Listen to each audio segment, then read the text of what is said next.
So good morning and thank you for making the time. Your Excellency, you've assumed office as Prime Minister in August 2018 with a mission to achieve Naya Pakistan, new Pakistan. Tell us more about it. Well, thank you. First of all, let me say what a pleasure it is to be here. Opportunity to talk about Pakistan, investment opportunities. But Naya Pakistan is actually the Pakistan it was meant to be. Pakistan was the only state, well, one of the two states made in the name of an ideology which was Islam. So when we talk about Naya Pakistan, it is going back to the vision of the founding fathers of Pakistan. And what the founding fathers of Pakistan envisaged was a state based on the principles of the first Islamic state of Medina. And those principles were justice, meritocracy, a welfare state where the state took responsibility for the weaker section of the society, and above all, state to educate its people. So these were the principles which, very lofty principles, why Pakistan came into being. So when we talk about Naya Pakistan, it means going back to the principles of what the founding fathers stood for.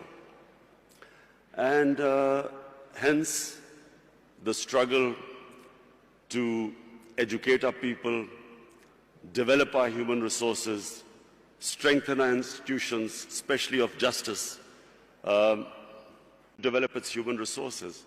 So in Pakistan, the challenge is, how do we strengthen our institutions enough to make it impossible for people to be corrupt, or corruption at a level which is manageable?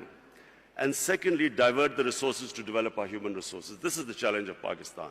So what we've been trying to do since we've been 60 days in power is to strengthen the state institutions, develop meritocracy.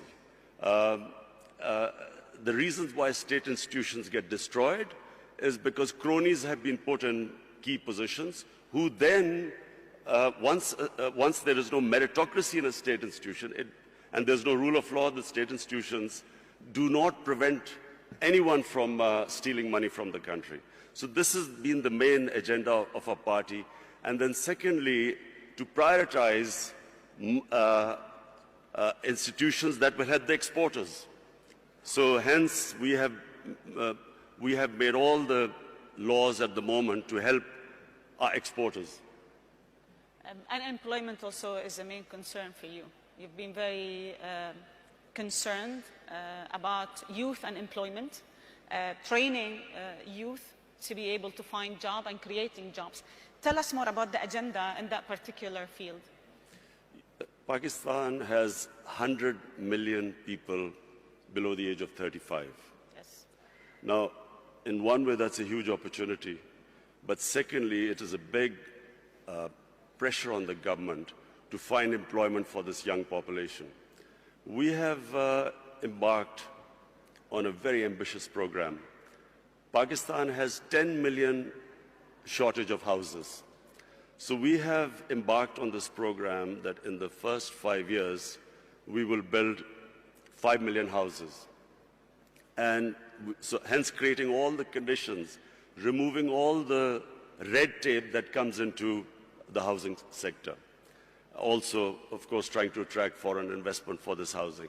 At the same time, apart from the housing, what we are trying to do is create the enabling environment for investment. One of Pakistan's strengths are the overseas Pakistanis. We have, as I said before,